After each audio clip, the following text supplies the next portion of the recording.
呀，欢迎，欢迎收看我们第一期的速度问答。那到底是快还是慢呢？我也不知道。不过今天有江伟林还有伊法呢，跟大家一起呢去回答我们很多速度实验室的粉丝提出来的问题啊，伊法。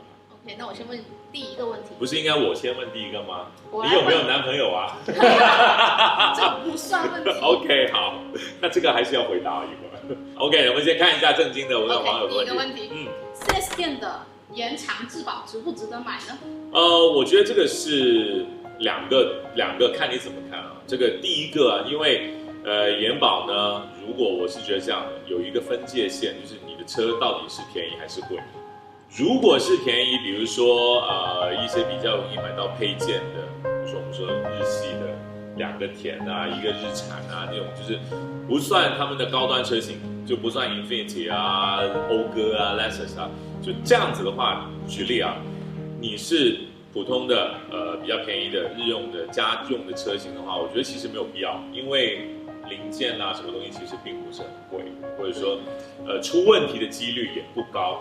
某个程度上面也可以把延保看成是你买一份保险，而且它很多延保都只是保一些比较主要的，就是比如说我们常说的什么发动机啊，然后底盘的一些比较大件的东西，它的一些细节的东西，像避震器这些容易出问题的，它反而不保，所以我觉得必要性没有那么大。所以我觉得便宜的车其实真的质量比较稳定的，反而就真的没有必要。但是相对来说，你可能卖一些比较贵的车的话，你比如说BBA 啊这样子的话，我觉得还是有必要的。特别是我身边，比如说我有个朋友，他的 S， 他就是买了延保，因为他每天就是用的很多，公里数会很多。那他买延保的话呢，就万一出问题的话，他就等于买一个保障。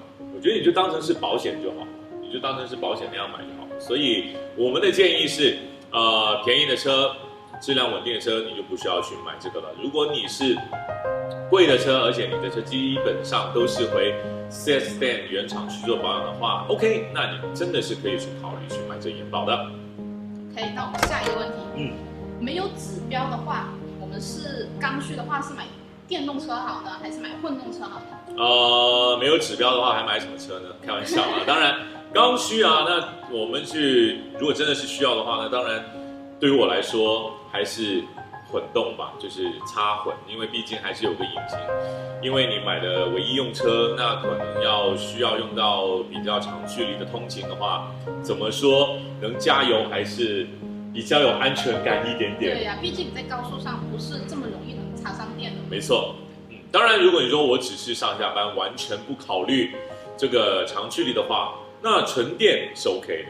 那就要看你自己了。而且家里有第2台车的话，我觉得纯电是可以考虑一下短途通勤啊之类的一些。OK， 好，下一个问题。为什么新车买了半年之后就开始出现异响了呢？我相信很多人都很讨厌啊，这个车出现异响。对，像我自己的我特别讨厌啊。那为什么车可能刚买回来的时候没有事情，然后过个半年啊、9个月啊就开始出现这种异响？对啊，对啊，其实时间并不是很长。对，因为我们知道车是有很多不同材质的部件，去内饰，对，就是弄出来的。然后它们之间呢，其实是有一个热的膨胀率。那这个车呢，半年9个月这样子，因为经常会有太阳晒啊，或者你开始用啊，包括你的车上斜坡，其实整个车架也在扭曲的。那它这样子就会开始慢慢，如果它原来的质量不好，或者说相对来说可能有一些公差的话，半年9个月就会体现出来。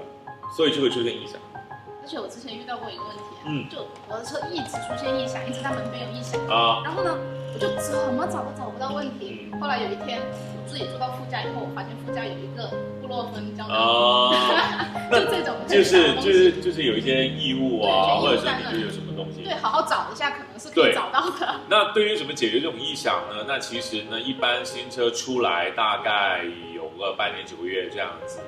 异响如果是有一些真的是它设计上的问题，会统一会反馈到这个 4S 店，然后 4S 店基本上是会有一个异响解决手册，就到底怎么解决这种东西，比如说在哪里加一个小东西，然后怎么样，包括我自己以前有一台奔驰的 C Cross 也是，它就是仪表盘有个地方会响，那我就撕个小纸片，然后塞进去，OK， 解决问题了。所以这个东西你可以差不多你真的是回去 4S 店，如果它是已经有大量案例的话，通病的话，它会很好帮你解决。但是如果真的是一些特有的小毛病，或者真的是你不幸运买到一个就是那个地方刚好会响的话，那你真的是要去想一想怎么解决。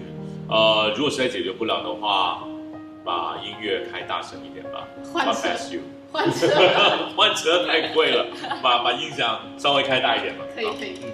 那下一个问题啊，这个是我们比较常见的一个问题，燃油添加剂到底有没有用？就我们每次去加油，然后呢，那个加油的人就会跟我们说，哎呀，这个像加的呀，你这车好像加油加的很慢啊，怎么的，肯定有问题啊什么的。比如说拿个手在你的排气管这边，好脏啊，先生，你要买燃油添加剂啊？其实这个问题呢，很多听众都会问我，在我平常做节目也会问到。坦白说，添加剂有没有用？肯定有用，但是呢，其实现在我们的添加剂呢是分不同几个类型的。对，比如说你可能你的车是一台高性能车，你需要比较高升完值的汽油，但是你去到一个郊外的油站，它刚好没有了98，甚至连95都没有，那怎么办？那就可以拿这种升烷值添加剂。应急的去加进去，那我们把它提高这升烷值。那我觉得这个是其中一个方向。另外，包括很多，比如说现在我们会在外面4S店保养的时候，他们会送你，或者说会卖给你什么快乐跑啊那种。快乐跑是什么呢？是一种汽油的润滑剂，它其实是在油路上面去做一个润滑，然后包括它会比如说我们汽油有些车经常不开的。那其实汽油呢，如果放在油缸里面是会有这种生物反应的，你知道吗？就是等于说你放东西，你放久会有霉菌，汽油也会有这种生物反应的。那其实加这种东西呢，它会让这种生物反应减缓，然后呢，就是让你的汽油变质，变得慢一点点，然后还有这种对油路的这种润滑，还有包括对清洁积碳这种。所以一般添加剂就是分两种，一种是真的是提高升烷值的，一种就是让这个油路会更好一点点。那我觉得是这样的，你可以几千公里，每次保养的时候你就去加一瓶这样的一个油路的一个保养的这种东西，那的确是有用的。那这种升烷值的这种添加剂呢，就是放在车尾上应急用的。对，有时候出长途啊，出什么地方没有对，没错。对，特别像那个贵一点的车，加98的那些，真的要备一下。对，95不一定。所以呢，这两种你去分辨一下，你就可以一起买。当然，油站那种呢，就真的是，我觉得就算你有用，但是它的营销手法实在是太 low 了，太低端了。OK， 那我们就拒绝用。好，那下一个问题，乞丐版的凯美瑞、雅阁，选车的问题。乞丐版的凯美瑞、雅阁、天籁，这个日系三强。对，那如果乞丐版的话，就是 1.5T 加对应2台2.0自然吸气了。对，那肯定 1.5T 啊。为什么呢？因为我觉得是这样，对于一般日常使用啊，我们的使用场景在城市里面，其实涡轮增压的优势就是它的低速的扭矩比较高，扭力比较好。那对于在这种市区起起停停，每个红绿灯要冲出去这样的时候，其实低扭更好的车会更好。那包括其实雅阁也很好开，它的变速箱 CVT 其实也很适合家用，包括日常使用的场景。所以我优选的话是雅阁，然后第二是凯美瑞，然后最后才到。我也是这个。对，因为其实凯美瑞的那个2.0其实也不错的，但是如果你真的要我去选，就是我还是比较喜欢运动一点感觉的，所以我会选这个雅阁。当然，如果你喜欢温馨一点、家用一点感觉，可能你会把凯美瑞放在前面。不过天籁是我放在最后。为什么？因为那个2.0实在是有点旧。我觉得并不是太。如果是 2.0T 的话可以考虑，但是如果 2.0T 我也不考虑，因为乞丐版嘛，2.0T，坦白说，我对比了3个，我觉得，因为如果 2.0T 的话，对应另外那2款就是混合动力，但混合动力的驾驶感受绝对比那台2.0T 对啊，而且在日常使用的一个使用的那个费用来说，也会更低一点。没错，所以我的选择就是雅阁、凯美瑞偏烂，那依法选的就是。其实差不多了，就凯美瑞跟雅阁换一下。啊，你就是凯美瑞、雅阁、天籁。对，因为凯美瑞它现在 TNGA 下面的那个新的发动机确实是，很对，2.0的比2.5还要顺滑一点。是的，是的。好，再下一个问题。下一个。这个问题，灵魂的拷问。我来问啊！之前呢，如果大家有看我们的一个 XC40的试驾的一个视频里面呢，我们看到依法呢是去测那个自动刹车的。有网友问啊，你们在 XC40的视频里面自动刹车的测试是不是你自己刹停的？我快给安全带勒死了！刀呢？给我来把刀啊！谁问的？肯定不是我自己刹停的，他有没有？对啊，不是有底线的车评啊，好吧？啊，没有，就真的是我们去做测试的。对啊，你想想，我们买那么多道具，如果我们要去做测试的话，我还要买道具吗？直接一个人站在前面，直接就让我站在前面就好了呀，对不对？真是的，我们是很有钱的，好不好？下一个。好，再下一个问题啊！哇，这个网友有点追求。你们在想收一台2手的 EVO 9，35万，然后呢？它价格是比较偏低的，因为它平时都是40多万左右嘛。然后这个价格的话，敢不敢买呢？首先你真的好有钱啊，35万还是偏低。坦白说啊 ，EVO 9呢是一台神车，但是其实我知道40万、50万、60万那些价钱呢，其实很少啦，就真的是要车很好状态才会有可能到这个价格。当然，这情怀无价，没办法，对吧？因为这车已经没有了。那35万的价钱，我觉得是比较合理的，虽然我觉得并不合理，已经才10几年。对啊，它原来才卖40万，然后过这么多年了，还35万，不科学。但是没办法，你喜欢就好了。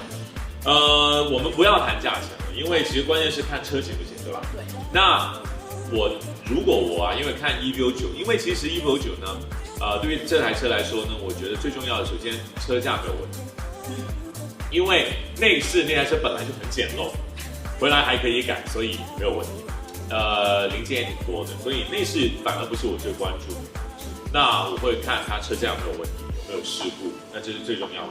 然后另外一个东西就是它的引擎跟变速箱了。那因为引擎呢，虽然4驱63这部引擎呢，其实真的是非常的优秀，但是我不知道上一任会不会有爆改啊，或怎么样，所以引擎跟发动机你是要关注的。就是35万的价格，我觉得应该是没有数车的。没有数车，我跟你说，EVO 9其实你要找数车也很难。所以还不如你就是把心放宽一点，你就要去享受，那你就去看一下车没有问题，车架没有问题，我觉得 OK， 就差不多就差不多。关键是车架没有问题，这是非常关键。其他东西都可以通过后期去买原厂零件或者改件，都可以覆盖得到，问题不大。下一个问题。我的雅阁要换轮胎，有什么比较好的、适合的轮胎推荐呢？比较重视的是静音和舒适。因为我们知道，其实雅阁呢，除了第10代这一代啊，前面那几代其实坦白说声音都会比较感人啊。那我觉得你静音的轮胎，其实每个牌子都会有它静音的系列，那你就按照你的预算就好了。好像我这么有钱的，当然买米其林啊。那如果没那么多钱的话，那其实我觉得马牌是挺不错的一个选择。马牌我是不喜欢的。那马牌有一个缺点就是它的胎壁比较薄，有爆胎，很容易起泡啊，就是很容易会。因为它的胎壁是特别薄的，所以就是因为这个它的静音也特别好。就是它的强处是在静音方面的，然后呢均衡做的肯定是不离其的。所以这个真的要看自己预算，然后每个牌子都会有自己的静音系列的，大家去做一下功课就好了啊。然后还有一个问题就是，我的车突然油耗变高了，使用环境都没有变，这种情况下的话，我应该先检查什么呢？大家知道现在的车其实都是非常先进的，它有很多传感器，它会根据你的进气的温度，然后这个燃油的情况，所有东西去做一个调整。如果你所有东西没有变，那包括温度也没有太大的变化，然后这个油品也没有变化的话，那你真的要去检查一下你的传感器会不会有脏，或者说你的数据流是不是太准确的。那如果出现这样的问题，它会喷油喷多了，那自然你就耗油了。所以先检查一下你的传感器有没有问题。这个问题比较专业。好，到下一个最后一个问题了。这个问题有点难啊。这个适合你回答。这个是一个非常难的难题。怎么说服老婆去买一台性能车？怎么说服老婆买一台性能车？关键就是前面2个字，说服，把她说服了，就可以买性能车了。突然开车了，猝不及防。其实呢，怎么很多男生都会说，怎么就说服另一半去买台性能车？你可以用几个方式。第一个方式，不停的心理暗示，比如说，老婆，这个车你觉得好不好？他说不好看，第一次没问题，然后你不停的问，很厉害的哦，0到100。3.9秒哦，你知道3.9秒是什么一个概念吗？不停的就不停的，你不 care 没问题啊，你就不停的说，不停的说，不停的说，相信我，总有一天他会有反应。我烦死你的！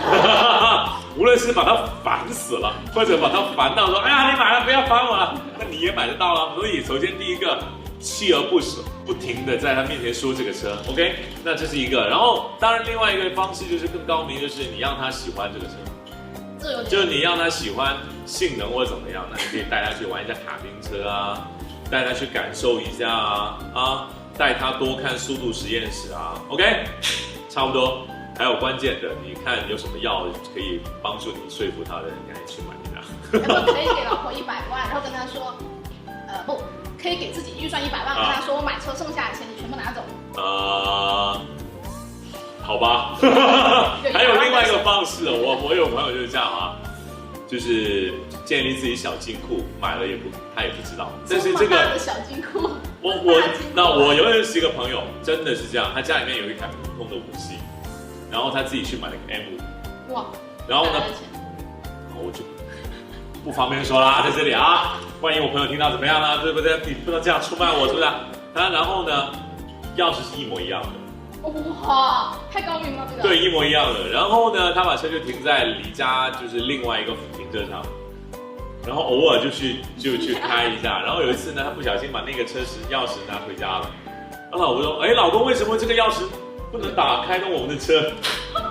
然后他就说：“那是我去参加宝马活动送的 U 盘，老婆 U 盘来的，你搞错了 U 盘这样。”可以，有钱人真的会玩一点。